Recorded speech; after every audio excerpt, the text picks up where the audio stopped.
قرآن پاک نے فرمایا لقد کان فی یوسف و اخوتہ آیات للسائلین۔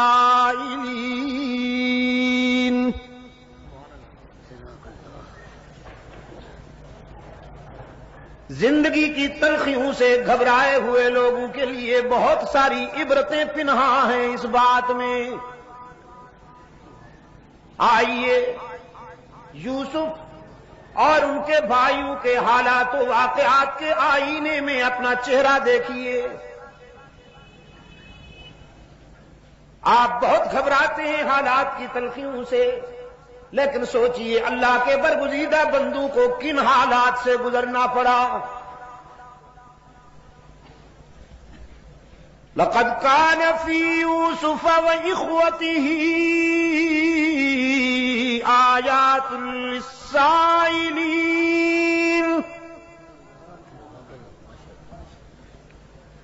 اذ قالوا لیوسف واخوہ احب الى ابینا منا ونحن عصبہ ان ابانا لفی ضلال مبین۔ قصور دیکھیے، حسد کے بیماروں نے سب سے بڑی بات یہ کی، ہم پرانے ہیں، ہم بڑی جماعت ہیں، اور یہ ایک ہے عمر میں بھی ہم سے چھوٹا ہے۔ کبھی کبھی عمر میں چھوٹا ہونا بھی آزمائش ہو جاتی ہے۔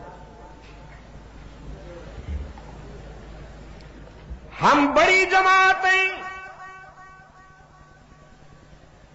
اور یہ اکیلا ہے، عمر میں بھی چھوٹا ہے، لیکن والد گرامی کو دیکھیے، بس یوسف کے چہرے پہ نظر جمی رہتی ہے۔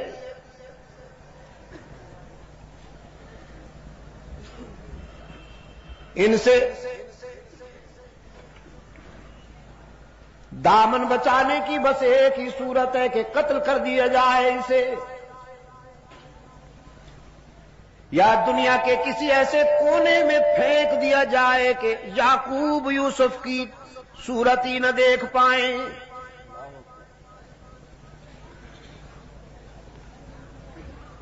یہ اور اس کا بھائی بنیامین،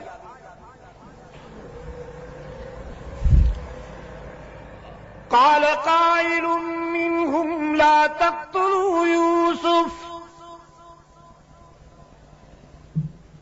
یہ بھی قانون فطرت ہے، جب کسی مظلوم کے لیے دشمنی ہوتی ہے تو دوستی کی کوئی نہ کوئی کرن ضرور روشن ہوتی ہے۔ میں نے رات بھی کہا تھا، فرعون نے جب حضرت موسیٰ علیہ السلام کے بارے میں یہ ارادہ کیا کہ اسے قتل کر دیا جائے تو آسیہ ساتھ بیٹھی تھی، انہوں نے جرح کی، پرپوزل دیا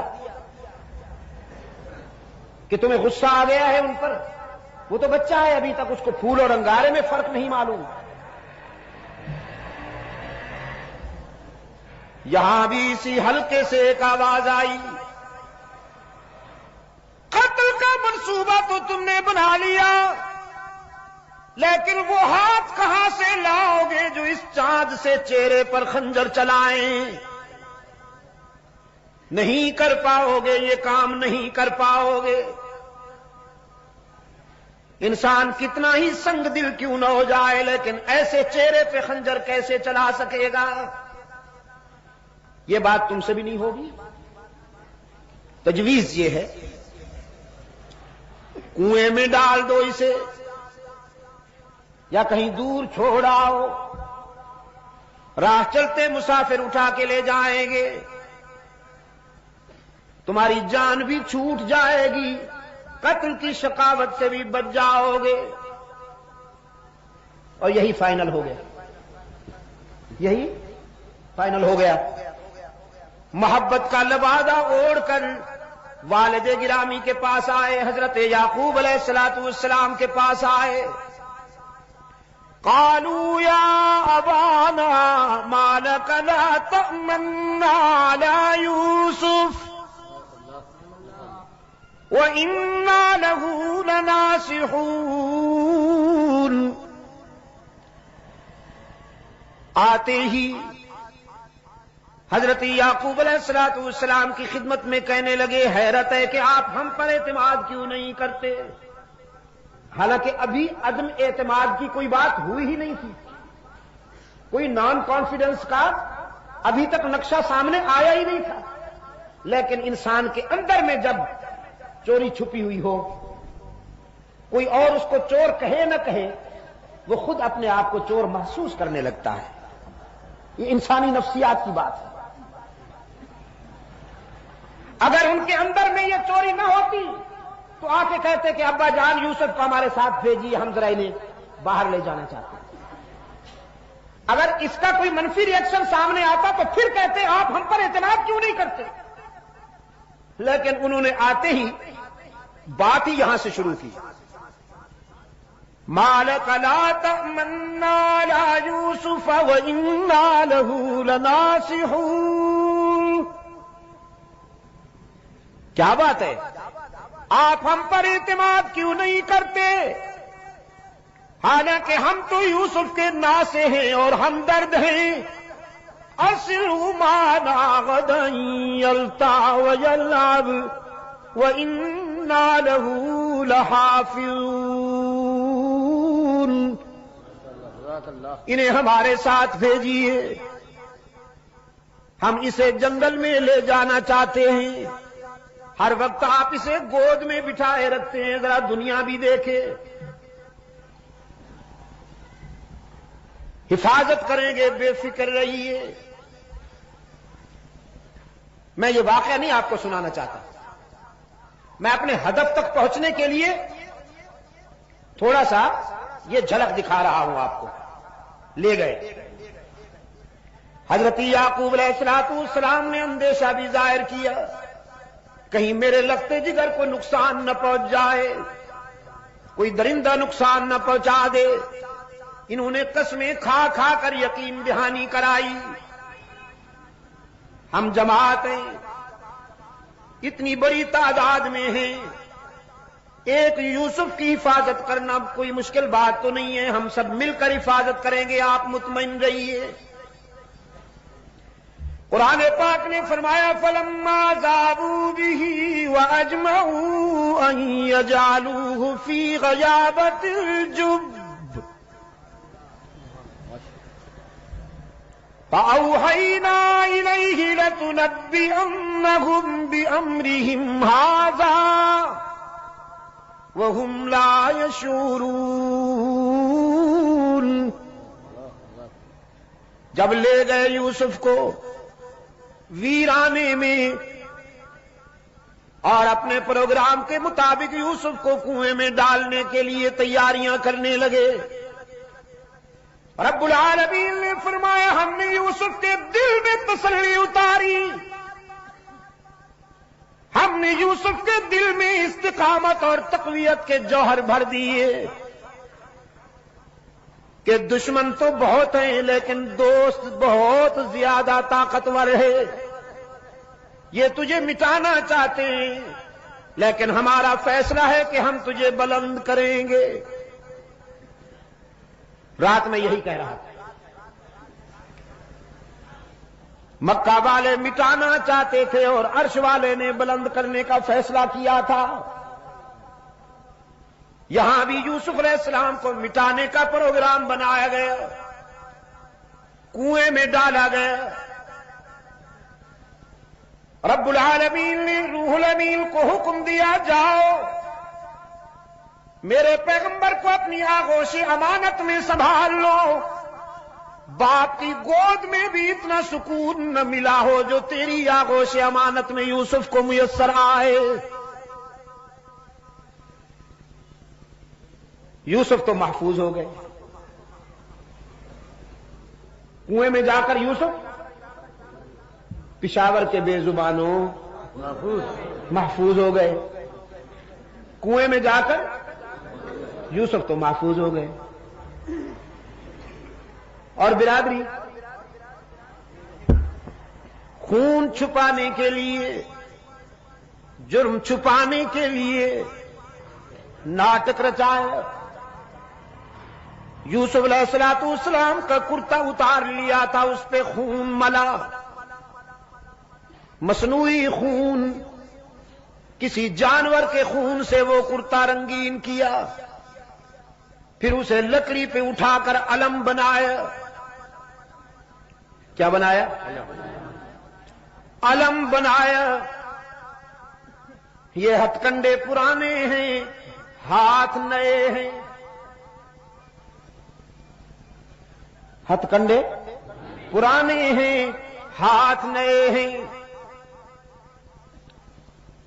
چوری چھپانے کے لیے یہ ناٹک بہت پہلے ہوا۔ جناب یوسف علیہ السلام کا خون آلود کرتا لکڑی پہ اٹھائے ہوئے، مصنوعی آنسو بہاتے ہوئے، چیختے چلاتے ہوئے، قرآن کی زبان میں شام غریبہ مناتے ہوئے حضرت یعقوب علیہ السلام کی خدمت میں آئے۔ قرآن کہتا ہے وَجَاءُوا أَبَاهُمْ عِشَاءً يَبْكُونَ۔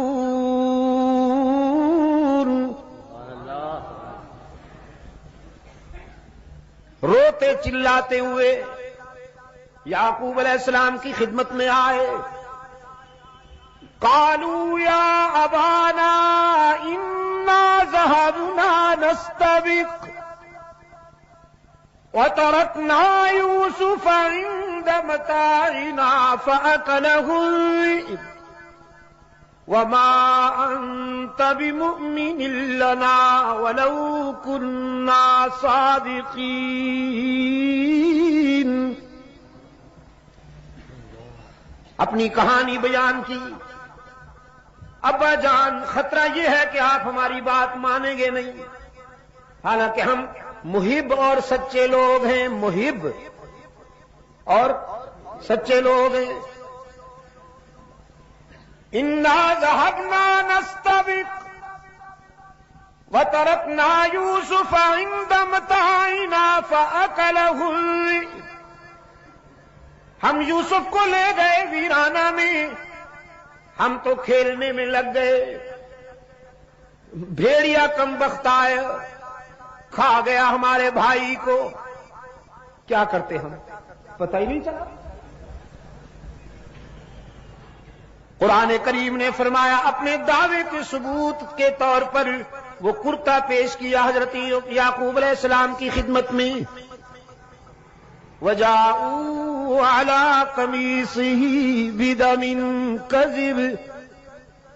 جناب یعقوب علیہ السلام کے سامنے جب یوسف کا کرتا پیش ہوا تو بڑے غور سے دیکھا کرتے کو، ہر جانب سے، ہر زاویے سے اسے پرکھا۔ فرمانے لگے کوئی پڑھا لکھا بھیڑیا تھا، قوم کا فارغ التحصیل، کوئی آیت اللہ قسم کا بھیڑیا تھا نا، میرے بیٹے کو تو کھا گیا، لیکن کرتے پہ ایک بھی دانت نہیں لگا، ناخن بھی نہیں لگا، یہ تو کسی طرف سے پھٹا ہوا ہی نہیں ہے۔ کوئی کوالیفائڈ بھیڑیا تھا، پڑھا لکھا بھیڑیا تھا، شاید اس نے پہلے کرتا اتار کے رکھ دیا ہوگا، پھر میرے بیٹے کو کھا گیا ہوگا، اس کے بعد پھر خون ملا ہوگا۔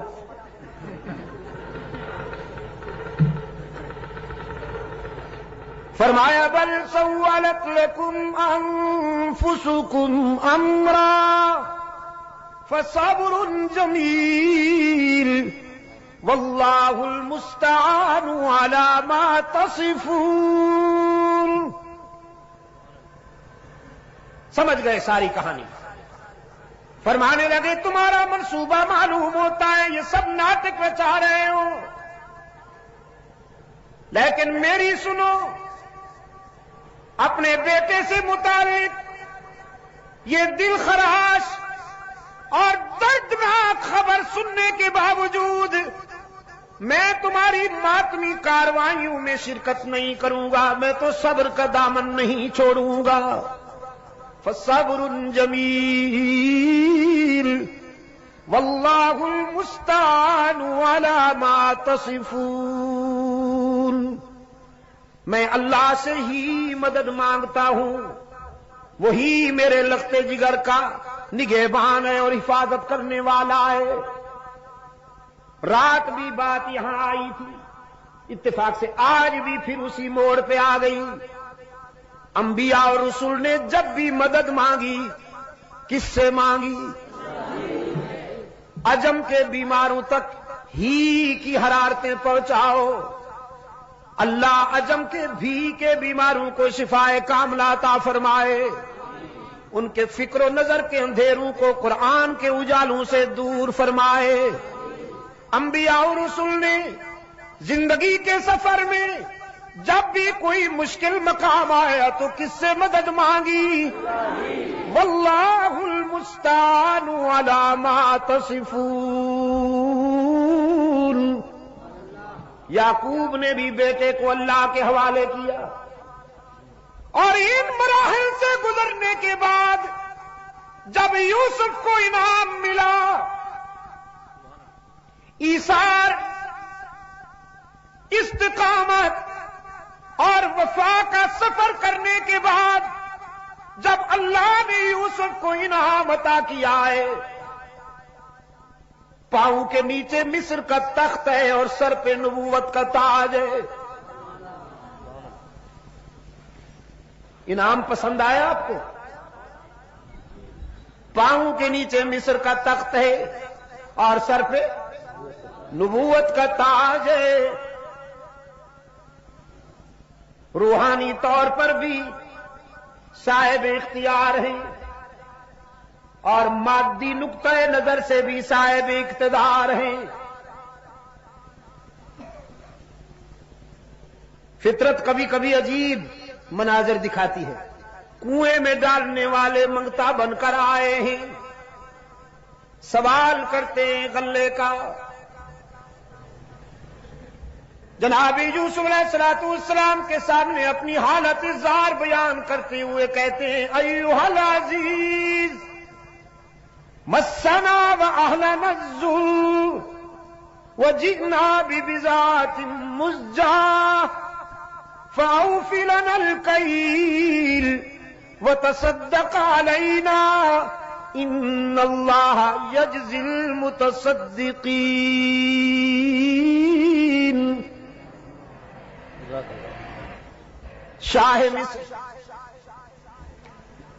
ہم بھوک اور افلاس میں اکتائے ہوئے ہیں، مبتلا ہیں، تیرے جود و سخا کے چرچے سن کر حاضر ہوئے ہیں، ہمارے حال پہ رحم کیجئے، ہمیں غلہ عطا کیجئے، ہم جس کا معاوضہ دینے کی پوزیشن میں بھی نہیں۔ جناب یوسف علیہ السلام نے فرمایا، داد و دہش کی بات بعد میں ہوگی، دینے دلانے کی بات بعد میں ہوگی۔ هل علمتم ما فعلتم بيوسف واخيه اذ انتم جاهلون؟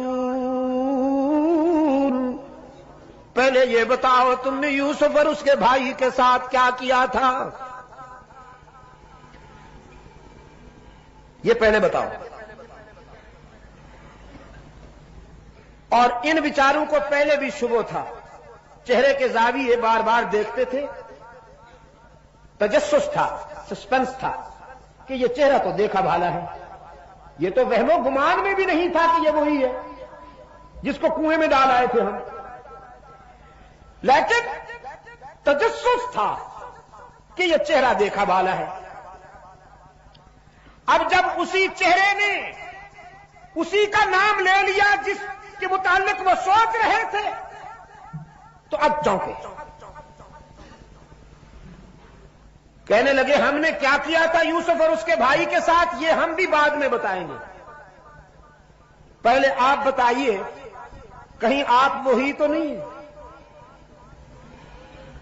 اِنَّكَ لَأَنْتَ یوسف، آپ کہیں وہی یوسف تو نہیں؟ جناب یوسف علیہ السلام نے نعرہ لگایا انا یوسف، اب چھپانے کی کوئی ضرورت نہیں تھی، اب مشیت عزدی یہ تھی کہ حقیقت واضح ہو جائے۔ قال انا یوسف وہذا اخی، الحمدللہ میں وہی یوسف ہوں اور یہ میرا بھائی ہے بنیامین۔ برادران یوسف نے کہا مگر آپ یہاں کیسے؟ ہم تو آپ کو کنویں میں ڈال چکے، آپ کا ماتمی جلوس نکال چکے، جرم چھپانے کے لیے آپ کے کرتے پر خون لگا چکے، ہم تو آپ کو ٹھکانے لگا چکے تھے، آپ یہاں کیسے؟ سیدنا یوسف علیہ نبینا علیہ تسلیم نے فرمایا قد من اللہ علینا، یہ میں آپ کے دل کی گہرائیوں میں اتارنا چاہتا ہوں۔ یہاں اپنے دادے کا نام نہیں لیا، باپ کا نام نہیں لیا، تم تو مجھے مٹانا چاہتے تھے لیکن جانتے ہو میں کس کا پوتا ہوں، جانتے ہو میرا باپ کون ہے، نہ دادے کا نام لیا نہ باپ کا، اور اگر لے بھی تو دادا ابراہیم ہے، باپ یعقوب ہے۔ دادا وہ ہے جس کی نسل سے کم و بیش 14,000 انبیاء پیدا ہوئے، ابراہیم علیہ السلام کی نسل سے کم و بیش 14,000 انبیاء پیدا ہوئے اور انہی کی نسل سے رحمت عالم صلی اللہ علیہ وسلم آئے، لیکن یوسف کی زبان پر دادے کا نام بھی نہیں آیا، باپ کا نام بھی نہیں آیا۔ کیوں؟ کہ مشکلات میں کام آنا نہ دادے کا منصب ہے نہ باپ کا، مشکلات میں کون کام آیا کرتا ہے؟ جزاکم اللہ۔